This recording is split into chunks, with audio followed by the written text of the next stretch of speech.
Sir ধন্যবাদ। আমি প্রথমে যে বিষয়টি জানতে চাইবো যে সেটি হলো যে আপনি সংবিধান সংস্কার কমিশনের প্রধান হিসাবে দায়িত্ব নেয়ার ৩ সপ্তাহ আগে সংবিধান নতুন করে লেখার পক্ষে অবস্থান নিয়েছিলেন। আপনি মানে বক্তব্যই দিয়েছিলেন। এই যে এই অবস্থানটা, এইটা একটা কনফ্লিক্ট অফ ইন্টারেস্ট বা এর কাছাকাছি কিছু কিনা? কারণ আপনি যে প্রতিষ্ঠান, স্যার আপনার মনে আছে নিশ্চয়ই, যে সেন্টার ফর গভর্নেন্স স্টাডিজ এর অনুষ্ঠানে বক্তব্য দিয়েছিলেন, সেটার আপনি উপদেষ্টা ছিলেন।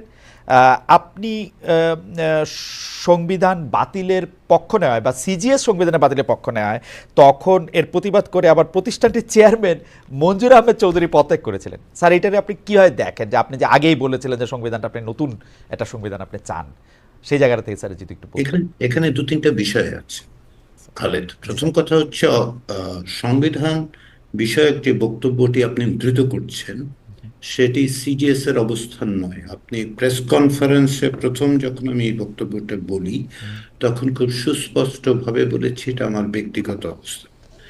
এবং রাষ্ট্রবিজ্ঞান পড়ানোর সূত্রে দীর্ঘদিন যাবৎ বাংলাদেশের সংবিধান পর্যালোচনা করার সূত্রে, বোঝার চেষ্টা করার সূত্রে আমার কাছে মনে হয়েছে যে বাংলাদেশের সংবিধান যে অবস্থায় আছে, বিশেষত বিদ্যমান যে সংবিধান পঞ্চদশ সংশোধনীর পর সেই সময় যে সংবিধানটা আছে, সেই সংবিধানের মধ্যে আসলে বিভিন্নভাবেই কর্তৃত্ববাদী প্রবণতা শক্তিশালী করার, এবং আমি যেটা 1983 সালে 1993 সালেও বলেছিলাম, সেটা হচ্ছে লিখিতভাবে বলেছি, আমার দুটো বইয়ে দুটো সুস্পষ্ট প্রবন্ধ অধ্যায় আছে, যেখানে আমি বলেছিলাম যে বাংলাদেশে সাংবিধানিক একনায়কত্ব প্রতিষ্ঠার বিষয়ে খুব সুস্পষ্ট। এক সময় 83 সালে আমার প্রেডিকশন ছিল যে বাংলাদেশে সাংবিধানিক একনায়কত্ব প্রতিষ্ঠিত হবে, 93 সালে আমি বলেছিলাম। সেই অবস্থান থেকে আমি সেটা ব্যক্তিগতভাবে আমার অবস্থানটা আমি বলেছিলাম। এর বাইরে যেটা ঘটেছে সেটা হচ্ছে যে এটা সিজিএস এর অবস্থান নয়, এটা সিজিএস প্রাতিষ্ঠানিকভাবে অবস্থান। দ্বিতীয় বিষয় হচ্ছে যে আমি ঢাকায় সে সময় একটা বক্তৃতা দিই, সেটা ঢাকার বিশ্ববিদ্যালয়ে আয়োজিত হয়েছিল। এটি একটি সংগঠন থেকে আয়োজিত, এর সঙ্গে সিজিএস এর সম্পর্ক ছিল না। জবান বলে একটি সংগঠন আমাকে আমন্ত্রণ জানিয়েছিল, সেখানে আমি বলেছিলাম যে সংবিধান পুনর্লিখন করার কথা। এটা এটা আমার ব্যক্তিগত অবস্থান। আপনি যদি আজকে আমাকে জিজ্ঞাসা করেন, সেক্ষেত্রে যেটা হচ্ছে সেটা হচ্ছে আমি এখন কমিশনের দায়িত্ব আছি। আমার বক্তব্যটা ব্যক্তিগত অভিমত আর কমিশনের অবস্থানের মধ্যে একটা দুটো আলাদা জিনিস কিন্তু, এবং তখন আমি দায়িত্ব নেইনি।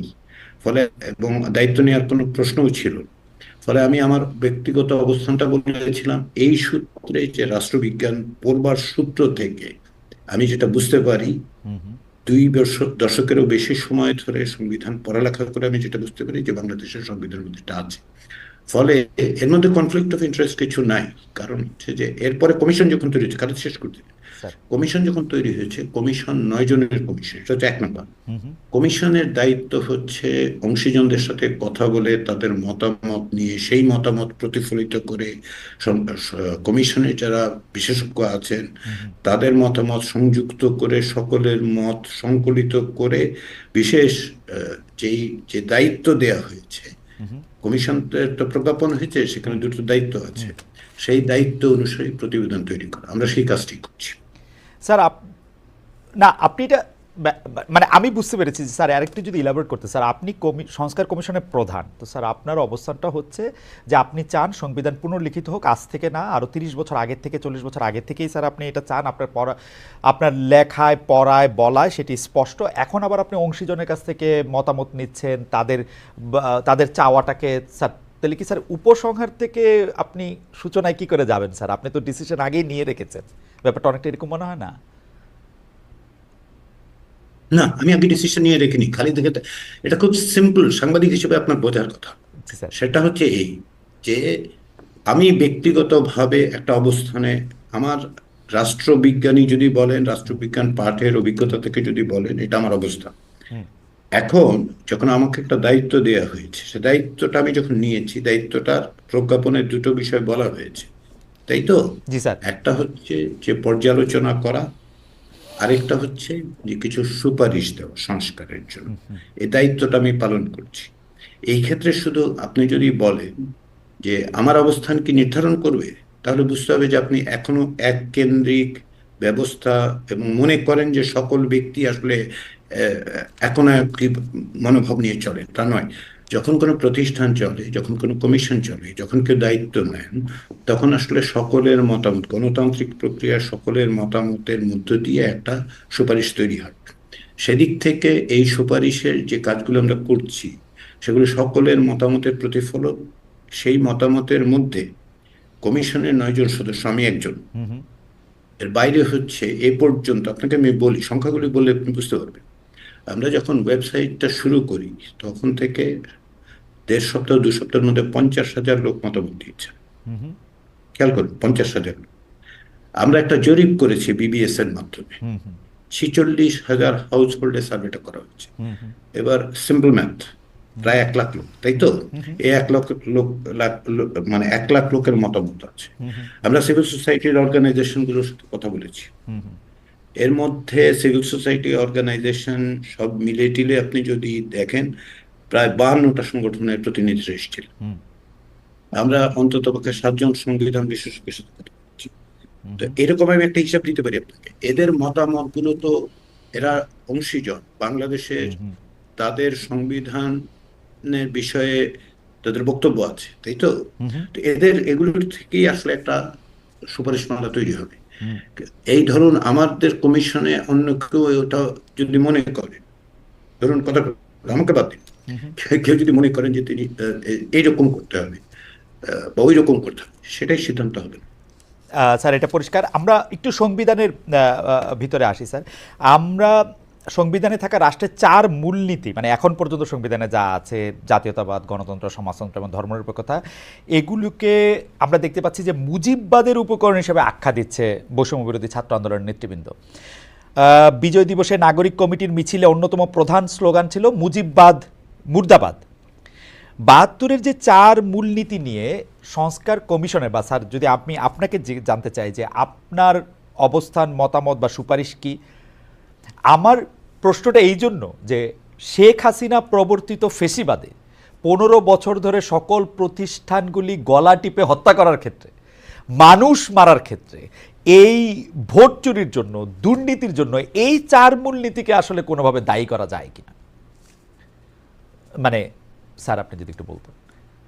এখানে দুটো প্রশ্ন আছে খালেদ। জি আসলে আমরা আপনার প্রশ্ন থেকে একটু ডিসেন্টেঙ্গেল করি দুটো প্রশ্নকে, ঠিক আছে? জি একটা হচ্ছে যে 4 মূলনীতির কথা বলেছেন বাংলাদেশের সংবিধানে, যা 1972 সালে গণপরিষদের মধ্য দিয়ে লিখিত সংবিধানে অন্তর্ভুক্ত করা হয়।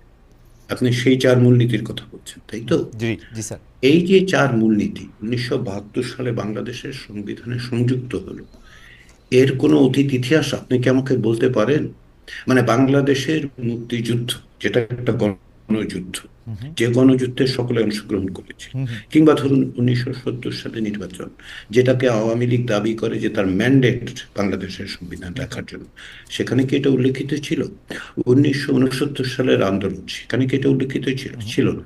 তাহলে পুরো ব্যাপারটাই হচ্ছে 72 সালে যে সংবিধান তৈরি করা হচ্ছে, যা কার্যত একটি দলের দ্বারা তৈরি হচ্ছে। গণপরিষদে সর্বসাকুল্যে 3 জন ছিলেন যারা হুম হুম আওয়ামী লীগ করতেন না, তাই তো? হুম হুম আওয়ামী লীগ 1970 সালে যে নির্বাচন হয়েছিল তার ভিত্তিতে, এই দাবিতে তারা একটা গণপরিষদ গঠন করে। কিন্তু বাংলাদেশের মুক্তিযুদ্ধ তো আসলে সকলে অংশগ্রহণ করেছিল, দল মত নির্বিশেষে। হুম এ বিষয়ে তো আপনার মনে, আমার মনে কোনো সংশয় থাকার কথা, এটা একটা পিপলস ওয়ার, জনযুদ্ধ ছিল। হুম তো তাদের প্রতিনিধিত্ব কি আপনি মনে করেন 1972 সালে যে গণপরিষদ সেখানে ছিল? ছিল না।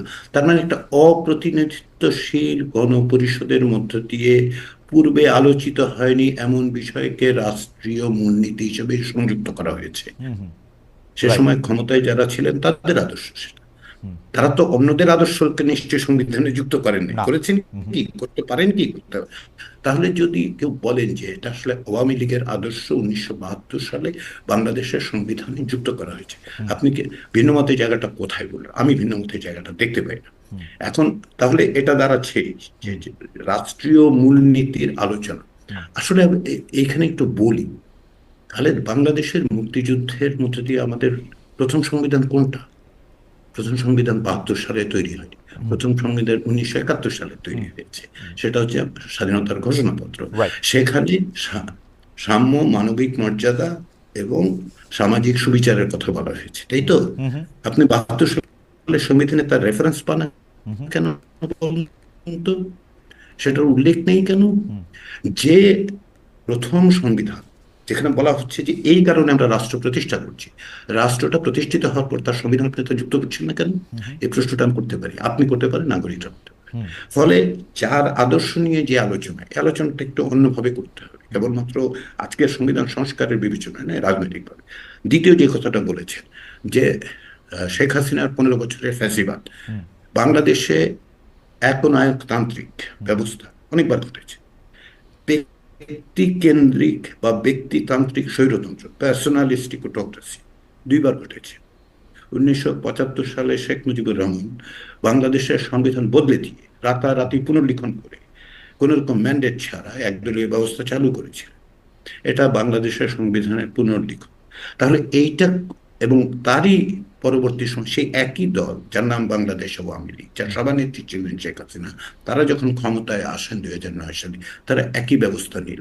আদর্শের মিলটা বুঝতে পারছেন তো? হুম কানেকশনটা কি বুঝতে পারছি আমরা? হুম হুম আসলে যদি বুঝতে অসুবিধা হয় আমি সাহায্য করতে পারি আপনাদেরকে। সেটা হচ্ছে একটি রাজনৈতিক দলের আদর্শ হচ্ছে ব্যক্তিতান্ত্রিক স্বৈরতন্ত্র প্রতিষ্ঠা করা। তার জন্য তারা সংবিধান বদলে দেন, পুনর্লিখন করেন। 1975 সালের জানুয়ারি মাসে হুম বাংলাদেশের সংবিধান পুনর্লিখিত হয়েছিল। পুনর্লিখিত হয়েছে, কথাটা আমি আবার বলি। রাইট কারণ হচ্ছে আপনি 1972 সালের প্রণীত সংবিধান এবং 75 সালের জানুয়ারি মাসের পরের সংবিধানে এক সংবিধান নয়, জি স্যার একেবারে এক সংবিধান নয়। মর্মবস্তুর দিক থেকে, কাঠামোর দিক হুম থেকে হুম রাষ্ট্র বদলে দেওয়ার সংবিধান। আহ, একই ঘটনা ঘটেছে আপনার 2011 সালে পঞ্চদশ সংশোধনী নীতি। হুম তাহলে একটি কানেকশনটা বুঝতে পারছেন কি? জি স্যার কেন এই ফ্যাসিবাদ, এই ফ্যাসিবাদের কথা আপনি বলছেন, সেটা যে আদর্শ দিয়ে পরিচালিত হয়, সেই আদর্শ 72 থেকে 75-এ ছিল, সেই আদর্শ আজকেও ছিল। ফলে কানেকশনটা হচ্ছে এই জায়গায়। হুম আদর্শিক ভাবেই আওয়ামী লীগের এই অবস্থানটা আছে। স্যার এই এই জায়গায় হচ্ছে প্রতিষ্ঠান মানুষের বিষয়।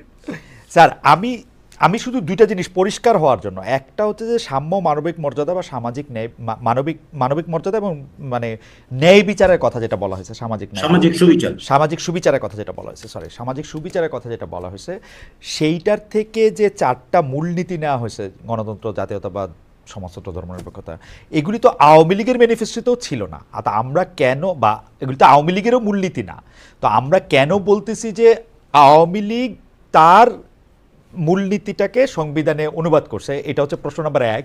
আর প্রশ্ন নাম্বার 2, আচ্ছা, তাহলে উত্তরটা দিয়ে নিই, জি জি আমাদের স্যার, জি স্যার, বুঝতে সুবিধা জি হবে। স্যার বলেন স্যার। আপনার কি মনে হয় যে 1972 সালে আওয়ামী লীগ যে সংবিধানটা লিখেছিল, হুম হুম। সেই সংবিধানে সে অন্য কারো আদর্শ ওখানে যুক্ত করে দিয়েছিল?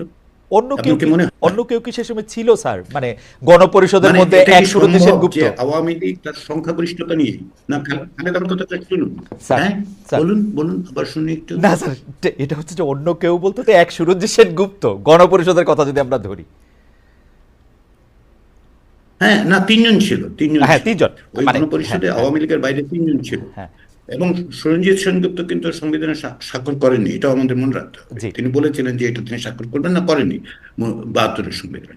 কিন্তু প্রশ্নটা সেখানে নয়, প্রশ্নটা হচ্ছে যে আপনি যে বললেন যে, এবং অনেকেই বলেন না, আপনি বলছেন বলে আমি প্রশ্নটার উত্তর দেওয়ার সুযোগ পাচ্ছি, সেটা হচ্ছে যে 72 সালের সংবিধানে এটা এটা তো আওয়ামী লীগের আদর্শ ছিল। হুম তো আওয়ামী লীগের আদর্শ ছিল না, সেটাই তো আমি বলছি, হুম যে আপনি 1970 সালের ম্যান্ডেটকে বিবেচনা করছেন আপনার সংবিধান লেখার, হুম কিন্তু সেখানে আপনি আমাকে বলেন নাই যে আসলে এই এই জিনিস আমি করব। বরঞ্চ 71 সালে গণযুদ্ধের সময় আমরা চুক্তি করেছি, এটা হুম সামাজিক চুক্তি। হুম হুম। সামাজিক চুক্তিটা কি? যে সাম্য, মানবিক মর্যাদা এবং সামাজিক সুবিচার সুবিচার, নিশ্চিত করে, এই জন্য আমি রাষ্ট্র প্রতিষ্ঠা করছি। রাইট। তারপর আপনি হঠাৎ করে 72 সালে এসে আপনাদের মনে হলো যে না, আরো 4টা জিনিস আমাদের কোথাও থেকে আবিষ্কার করতে হবে, ওই 3টা আমরা ফেলে দিচ্ছি। হুম ফেলে দিচ্ছি কথাটা আমি বললাম এই কারণে, আপনি বাংলাদেশের সংবিধানটা 72 সালের সংবিধান নিয়ে দেখুন, ওখানে উল্লেখ নেই। হুম। না বাংলাদেশের এটা প্রথম একদমই, সংবিধানের প্রতিশ্রুতিকে এটা এটা একদমই ঠিক কথা অস্বীকার বলছেন। করা হয়েছে। কিন্তু স্যার সাম্য তাহলে মানবিক, আসুন, সাম্য তাহলে মানবিক মর্যাদার সুবিচার, সামাজিক সুবিচার তো ধর্মনিরপেক্ষতা, জাতীয়তাবাদ, গণতন্ত্র, সমাজতন্ত্রের সাথে সাংঘর্ষিক না। দুটো তো একটা তো এন্টিথিসিস সাংঘর্ষিক না। হওয়ার প্রয়োজন নেই তো। আচ্ছা আর সাংঘর্ষিক হওয়ার প্রয়োজন নেই। আপনি আপনি বলুন যে আপনি ধরুন 72 সালের সংবিধান যখন তৈরি করা হলো, তারপরে কি একটা গণভোট হয়েছিল? নো। না, হয়নি। আচ্ছা, ঠিক আছে, তার মানে হচ্ছে যে এটা ম্যান্ডেটটা নাই। আসলে ম্যান্ডেটটা, প্রথমত ম্যান্ডেটটা নাই, কারণ 70 সালের যে নির্বাচন, সেই নির্বাচন আসলে পাকিস্তানের সংবিধান করার জন্য। আচ্ছা আচ্ছা, তারপরে ভাবলাম যে ঠিক আছে, একটা সংবিধান করার জন্য তো ম্যান্ডেটটা দেওয়া যায়, কিন্তু গণপরিষদের সদস্য কেবলমাত্র পাকিস্তান ন্যাশনাল অ্যাসেম্বলিতে ইলেক্টেড মেম্বাররা ছিল না, প্রভিন্সিয়াল অ্যাসেম্বলির মেম্বাররা ছিল। প্রভিন্সিয়াল অ্যাসেম্বলির মেম্বারদেরকে 1970 সালে কি বাংলাদেশের মানুষ সংবিধান লেখার ম্যান্ডেট দিয়েছিল? দেয়নি তো। তাহলে মুক্তিযুদ্ধের মধ্যে দিয়ে সে ম্যান্ডেট কি অর্জন করলো? মুক্তিযুদ্ধের মধ্যে দিয়ে শুধুমাত্র কেন আওয়ামী লীগই এই ম্যান্ডেট পাবে? কেন বাংলাদেশের যে অন্য শক্তিগুলো লড়াই করেছে তারা কেন সেই ম্যান্ডেটটা পাবে না? যুদ্ধই যদি, মুক্তিযুদ্ধে যদি আমার ম্যান্ডেট হয়, সেই ম্যান্ডেট তো ন্যাপের আছে, সেই ম্যান্ডেট সিপিবির আছে, সেই ম্যান্ডেট অন্যান্য সংগঠনের আছে, তাই না? তাহলে আপনি স্যার এটা একদম পরিষ্কার, আমি বুঝতে পারছি স্যার। এটা এখন পরীক্ষা দিলে স্যার আপনার কাছেও আমি হয়তো ভালো নাম্বারই পাবো। কিন্তু স্যার আপনি আমাকে একটু এইটা বলেন তো স্যার, আপনি সবসময় ভালো নাম্বার পেয়েছেন। আচ্ছা স্যার, এইটা আপনি আমাকে একটু বলেন তো স্যার, এই যে 24-এ জুলাই আগস্টে যে আমরা মানে যে আন্দোলনের মধ্যে ছাত্র জনতা, আসলে ছাত্ররা, আমি ছাত্র জনতা বিএনপির এই বয়ানটা বলতে চাই না, ছাত্ররাই আসলে নেতৃত্ব দিয়ে শেখ হাসিনার পতন ঘটালো। ছাত্রদের আত্মত্যাগের ফলেই কিন্তু শেখ হাসিনা পালাইতে বাধ্য হলো, এবং যারা আওয়ামী লীগের হয়ে অনেক বড় বড় কথা বলতো তাদেরকে আমরা এখন ইন্দুরের গর্তে দেখতে পাচ্ছি। কিন্তু ঘটনা হচ্ছে স্যার, এটার মধ্যে তো আমাদেরও অংশগ্রহণ ছিল, ছোট হইতে পারে, বিএনপির অংশগ্রহণ ছিল, বড় হইতে পারে, ছোট হইতে পারে, অনেকের অংশগ্রহণ করেছিল। কিন্তু উনারা ক্ষমতায় গিয়ে, এই বৈষম্য বিরোধী ক্ষমতায় গিয়ে তারা যে তাদের মতো করেই সংস্কারের কথা বলতেছে, তাদের মতো করেই সংবিধানটাকে চালাইতে বলতেছে, এই ম্যান্ডেট তাদের কে দিল? তারা এই ম্যান্ডেট কই পাইলো? না না না না না, এক্ষেত্রে খালেদ বুঝতে আপনি ভুল করছেন। আমি তো বৈষম্য বিরোধী ছাত্রদের প্রতিনিধি নই। কমিশনে একজন ছাত্র প্রতিনিধি আছে, 9 জনের একজন, তাই না? মানে যদি 10 জন হইতো তাহলে ইজিলি বলতে পারতাম অঙ্কটা সহজে 10%, এখন তো 11%, তাই তো? শুধু 11%। আমি যে সংখ্যাগুলি বললাম না, প্রায় 1 লাখের মতো লোক এসে করেছে। এরা কি সবাই কি বৈষম্য বিরোধী ছাত্র আন্দোলনে যুক্ত? তারা বলছেন যে সংস্কারটা কিরকম করে হবে, কি ধরনের সংস্কার তারা, সংবিধানের বিষয়টা আমি বলতে পারি। আমাদের কাছে যারা কথা বলতে এসছে, যে প্রতিষ্ঠানগুলোর থেকে, আমরা তো সিভিল সোসাইটি অর্গানাইজেশনদের ডেকেছি, তারা এসছেন, বলেছেন। ফলে যেটা হয়েছে, ওই যে আপনি বলছেন যে তারা নির্দেশ দিচ্ছে, আমার কাছে এরকম কোনো নির্দেশ আমি পাই নাই। আমি জানি না আপনি কোথা থেকে পেয়েছেন যে তারা তাদের মতো করে সংস্কার হবে। সংবিধান সংস্কারের ক্ষেত্রে সংবিধান সংস্কার কমিশনের যে ম্যান্ডেট বা আপনার প্রজ্ঞাপন অনুযায়ী আমাদের টার্মস অফ রেফারেন্স, মানে লিগালিস্টিক্যালি স্পিকিং টার্মস অফ রেফারেন্সটা হচ্ছে খুব সিম্পল। 1 নাম্বার হচ্ছে বাংলাদেশের বিদ্যমান সংবিধান পর্যালোচনা করা, যা করতে গিয়ে আমরা খালিদ 121টি সংবিধান পর্যালোচনা করেছি। আমাদের গবেষকরা, আমাদের কমিশন সদস্যরা, আমি নিজে, বাংলাদেশও 121টি সংবিধানের সঙ্গে তুলনা করা হয়েছে দেখার জন্য। যেমন ধরুন কি কি বিষয় দেখেছি, বাইক্যামেরাল পার্লামেন্ট আছে কিনা, কারণ অনেকেই বাইক্যামেরাল পার্লামেন্টের কথা বলেছে। এই যে বিশেষ ব্যক্তির প্রতিকৃতি অফিসে স্থাপন করার বিষয় সংবিধানে যুক্ত করা হয়েছিল, এটা পৃথিবীর আর কোথাও আছে কিনা সেটাও আমরা খুঁজে দেখার চেষ্টা করছি, পেরেছেন? তাহলে আমাদের কাজ হচ্ছে পর্যালোচনা করা, আমরা করে তার, এবং পর্যালোচনা তো কেবলমাত্র আপনার একটা কাজ, মানে একটা বই পর্যালোচনার মতন তো নয়। একটা সংবিধান একটা জাতির দলিল, সেটা তৈরি হয় তার ইতিহাসের মধ্য দিয়ে। সেই ঐতিহাসিক পটভূমিকাটা আমাদের বুঝতে হয়েছে, সেটা পর্যালোচনা করেছি। পরের অংশটা হচ্ছে আমাদের সেটা হচ্ছে যে আমরা কিছু সুপারিশ দেব। হ্যাঁ, আমরা সুপারিশ দেবো, আমাদের ম্যান্ডেটের বাইরে কিছু নাই। তো সুপারিশটা কি আমরা নিজেরা 9 জন বসে তৈরি করছি? এর মধ্যে একজন ছাত্র সদস্যকে আমাদেরকে বলে দিচ্ছেন না, তা তো হচ্ছে না। আচ্ছা স্যার, আমি প্রশ্নটাকে একটু রিফ্রেশ করি স্যার। এইরকম সংস্কার করতে স্যার, আমি কিন্তু আগেই বলে রাখি, আমার কিন্তু এগুলি আমার প্রশ্ন না স্যার, লোকজন আবার ভুল বোঝে আমার টিকি নাকি ভারতের কাছে বাধা, আমি আপনার এই প্রশ্ন করতেছি দেখা। হাওয়েভার আমি আমি আমি আমি আমি যেটা জানতে চাই স্যার, এইটার জন্য কি আসলে জনগণের ভোট নেয়ার দরকার ছিল? একটা রাজনৈতিক দল যারা খালেদ এইখানে আপনি ভুল করছেন। লেজিটিমেসি, লিগ্যালিটি এবং আপনি যদি বলেন যে ভোটের কথা বলছেন, তো 3টা নির্বাচন দেখেন নাই? দেখছি স্যার, নির্বাচন আপনিও দেখেছেন, আমিও দেখেছি। নির্বাচনই হয় না। তাহলে ওই নির্বাচনের ম্যান্ডেট দিয়ে তো শেখ হাসিনা দাবি করেছিলেন যে তিনি বাংলাদেশের সমস্ত কিছু ত্রাতা কর্তা, whatever she wanted to be. তাহলে আপনি শুধুমাত্র এই যে নির্বাচনের ভোটের কথা বলছেন কেন? বাংলাদেশের মুক্তিযুদ্ধ কিসের ভোট আমাকে একটু বলেন তো, 9 মাসের হুম, 90-এর গণ আন্দোলন কিসের ভোট আমাকে একটু বলেন তো। এরশাদ সাহেব যদি ওই দিন দাঁড়িয়ে বলতেন, হুম, আপনি কি তার সাথে থাকতেন হুম, যে না এটা তো ওনারা তো ভোটের মধ্যে দিয়ে আসেন? হুম, হুম, শাহাবুদ্দিন সাহেবকে যে ক্ষমতা হস্তান্তর করা হয়েছিল 1990 সালে হুম, ডিসেম্বর মাসে, ওটা কিসের ভোট আমাকে একটু বলেন তো। ফলে সবকিছু ভোটের হিসাব করবেন না। রাইট, কারণ কি জানেন, বৈধতা তৈরি হয় জনগণের আকাঙ্ক্ষা থেকে। হুম, হুম, সেই আকাঙ্ক্ষার বিভিন্ন রকম প্রকাশ ঘটে। হুম, একটা হচ্ছে নির্বাচন, হুম, যখন একটি গণতান্ত্রিক প্রক্রিয়া থাকে তখন একটা নির্বাচন হয়, তার মধ্যে দিয়ে আকাঙ্ক্ষার প্রকাশ ঘটে। তখন পার্টিগুলো ম্যান্ডেট পায়, হুম, হ্যাঁ, ম্যান্ডেট টু গাভার্ন। হুম, আর তারা তো মনে করেন লাইসেন্স টু রুল। হুম, তো এখন হচ্ছে ম্যান্ডেট টু গভর্ন পায় নির্বাচনের মধ্যে দিয়ে, যখন গণতান্ত্রিক প্রক্রিয়া থাকে। হুম, যখন শাসক শ্রেণী, হুম, বিশেষত শাসক গোষ্ঠী, বিশেষ ক্ষমতায় থাকা লোকজন, হুম, তারা যখন এটাকে একটা ক্লায়েন্টেলিস্ট নেচার, একটা ক্লেপ্টোক্রেটিক জায়গা তৈরি করে, চুরি, হুম, চৌর্যবৃত্তি, আর কিছুই না। হুম, তো এখন আপনার বৈধতাটা কোথায়? জনগণের আকাঙ্ক্ষার প্রকাশ ঘটে রাজপথে, কখনো সেটা বিপ্লবে রূপান্তরিত হয়, কখনো গণঅভ্যুত্থানে। বৈধতাটা হচ্ছে ওই জায়গায়। এই সরকারের বৈধতা হুম। হচ্ছে ওই গণঅভ্যুত্থানের মধ্যে দিয়ে। না স্যার, সেটা যেই ফের অর্থে শাহাবুদ্দিন সাহেব, না শেষ করতে জি, দিন, যে জি স্যার, অর্থে শাহাবুদ্দিন সাহেব হুম, হুম, বাংলাদেশের সংবিধানে কিন্তু লেখা ছিল যে উনি যদি প্রধান বিচারপতি হন তাহলে তিনি রাষ্ট্রপতি হতে পারবেন না। হুম, বাংলাদেশে একটা সংবিধানের শুধু সংশোধনী করা শাহাবুদ্দিন সাহেবের হয়েছিল জন্য, এটা বৈধতা দেওয়ার জন্য। শাহাবুদ্দিন আপনি সাহেবের জন্য, ক্যালকুলেট দেখুন। রাইট। তাহলে আমরা ওইটাকে বৈধ বললাম কেন? বৈধ বললাম কারণ হচ্ছে মানুষের আকাঙ্ক্ষাটা 90 সালের রাজপথে প্রকাশিত হয়েছে। স্যার, আমি স্যার এই আলোচনাটা স্যার আসলে আরেকটু ক্লাসরুম, আরেকটু একাডেমিক আলোচনা আপনার সঙ্গে এসে স্যার আমার আলাদা করে বুঝতে হবে। আমি শুধু অল্প করে একটু জানতে চাই যে স্যার, মানে ঘটনাটা হইল যে শেখ হাসিনা তো ভোট চোর ছিল। যেই তিনটা নির্বাচনের কথা বলা হইতেছে ওই তিনটা তো আসলে নির্বাচন হয় নাই। এই সরকার এসে একটা সুষ্ঠু নির্বাচন দিবে, যেই সুষ্ঠু নির্বাচনের ফলে জনগণের যে আকাঙ্ক্ষা সেটা আসলে আমরা কাউন্ট করতে পারবো, আমরা এটা মেজার করতে পারবো। তারপরে জনগণের আকাঙ্ক্ষায় থাকা যে সরকার, আসা যে সরকার, সেই সরকার আমরা কি চাই সেটার প্রতিফলন ঘটাবে। আমার কাছে হিসাবটা তো না, সহজ। এই আপনি আপনি যে জায়গাটায় মিস করছেন, জি স্যার, এই সরকারটা আসছে কিসের উইলের কারণে? আসছে উইলটা কি? উইলটা বেশি উইল উইলটা তো হইলো হচ্ছে হাসিনা চলে যাক, সরকার যেই আসুক। স্যার ওই সময় তো অবস্থা এরকম হয়েছিল, হাসিনা গিয়া একটা যে কেউ আসলেই আমরা খুশি হইতাম। এটা তো স্যার মানে আপনি না, সেটা সে তো খালেদ স্যার খালেদ হাসিনার যেটা জায়গাটা মিস এরকম ছিল, করছেন, মিস করছেন হাসিনা কোথায়? উঠা গিয়া স্যার আমরা এরকমও কইতে মানুষের, আমি চাই না কিন্তু মানুষের এরকমও কইতে শুনছি এখন আর্মি আসুক, উমুক আসুক, তুমুক আসুক, আমরা কেয়ার করি না, হাসিনা যাক। ব্যাপারটা উইলটা ছিল হচ্ছে এই পর্যন্ত, যে কোনো ভাবে যাক। এমনকি স্যার এটা না, বলা আবার উচিত না, আবার তারপরে আবার মইরা যাক, এগুলিও শুনছি। হ্যাঁ, হ্যাঁ, খালেদ, কিন্তু একই সঙ্গে একটা গণ অভ্যুত্থান ঘটে কেন? গণ অভ্যুত্থান ঘটার তো কতগুলি কারণ থাকে, এবং লক্ষ্য করে দেখুন, আপনি নিজেই বললেন যে এর নেতৃত্ব দিয়েছে বৈষম্য বিরোধী ছাত্র আন্দোলন, রাইট, তাই তো? রাইট, ওরা যখন শহীদ মিনারে ঘোষণা করে তারা কি বলেছে? বলেছিল এক দফায়, এবং তারা কি বলেছিল?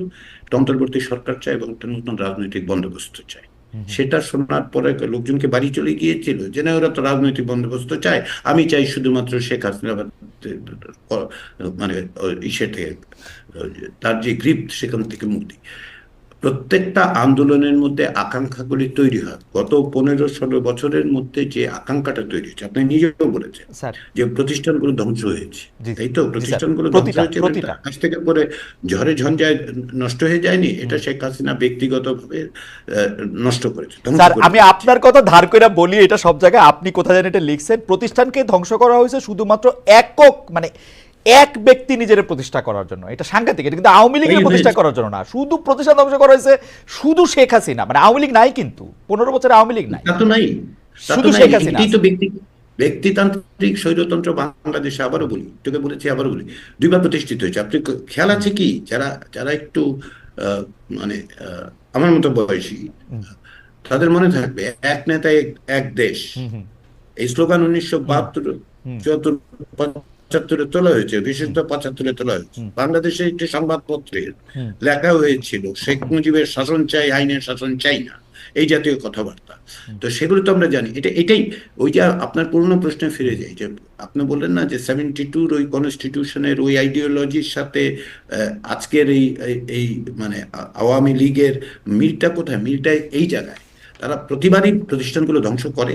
ওইটা ইডিওলজিক্যাল পজিশন তাদের, ওইটাই আদর্শিক অবস্থা। রাষ্ট্র ধ্বংস করে ব্যক্তি তৈরি, ব্যক্তির কাঁধে সমস্ত কিছু তুলে নেওয়া, এই সুবিধাটা। ফলে আজকে আপনি যে শুধুমাত্র শেখ হাসিনা চলে গেলেই সমস্ত কিছু কি ঠিক হবে? যদি রাষ্ট্রই ধ্বংস হয়ে থাকে, প্রতিষ্ঠান ধ্বংস হয়ে থাকে, তাই না? তাহলে কি করতে হবে? প্রতিষ্ঠান গড়ার কতগুলো পূর্ব শর্ত আছে, সেই জায়গাগুলো আপনাকে তৈরি করতে হবে। এই যে সংস্কারের কথা বলা হচ্ছে, সবটাই তো বলা হচ্ছে না যে আগামীকাল এগুলি করে দেওয়া হবে, যে কোথাও থেকে ধার দেনা করে এনে একটা প্রতিষ্ঠান বানিয়ে দেওয়া তো যায় না। প্রতিষ্ঠানের প্রক্রিয়া তৈরি হয়। আপনি যদি পুরো জায়গাগুলো ক্লিন আপ না করেন, যদি প্রতিষ্ঠানের জায়গা মানে যে অংশগুলো ভেঙে পড়েছে সেগুলো বাদ দিয়ে যতটুকু আছে সেটা শক্তভূমির দিকে তৈরি করার না চেষ্টা করেন, তাহলে কোথায় দাঁড়াবে? স্যার, আপনি একটা নির্বাচন করলেন, স্যার এইটা তড়িঘড়ি একটা নির্বাচন করাই কি যথেষ্ট? স্যার এটা আপনি ঠিকই বলছেন স্যার। আপনি কি 1 মিনিট একটু স্যার বলবেন, আমরা আসলে আওয়ামী লীগের, বিশেষ করে আমি আওয়ামী লীগও কইতে চাই না, শেখ হাসিনার এই দুঃশাসনের দায় আমরা কি বাংলাদেশের আর সব পলিটিক্যাল পার্টিরা, বিশেষ করে বিএনপি জামাত যারা আসলে জোট হিসাবে আসলে এর পরের বার যারা ক্ষমতায় আসবে, তাদেরকে আমরা কি আসলে দায়ী করতেছি না? মানে তারা আসলে আর করবে না, আমরা 53 বছরের শাসন দেখছি, কেউ এগুলি করে নাই, সুতরাং আমাদের কইরা যেতে হবে।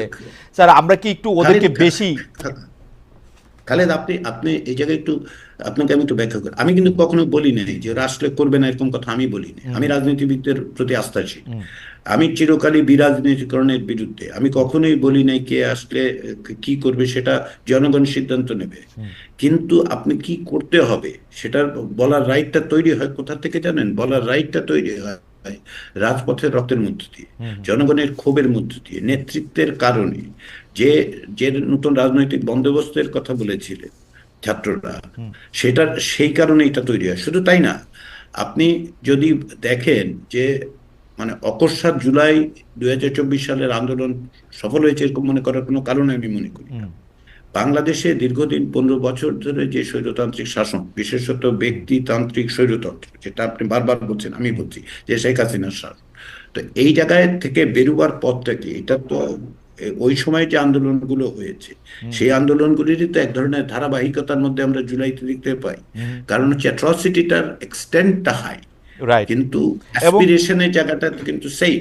এবং এইটার কারণ হিসেবে মানে এইটা আমরা দেখতে পাচ্ছি যে এই যে এখন যারা মানে ক্ষমতায় আসে, বিশেষ করে আমাদের বৈষম্য বিরোধী ছাত্র আন্দোলন থেকে যেসব উপদেষ্টারা এবং উপদেষ্টারও বড় উপদেষ্টারা, অতি উপদেষ্টারা যারা আসেন, তাদের আচার আচরণ এটা দেখা যায়। তারা আইন নিজের হাতে তুলে নিতেছেন, বিচার নিজেরা করতেছেন, সালিশ করতেছেন, মানে একদম। এবং কেউ অন্যটা বললে শেখ হাসিনার মতোই শেখ হাসিনার গলায়ও ধমকাইতেছেন স্যার।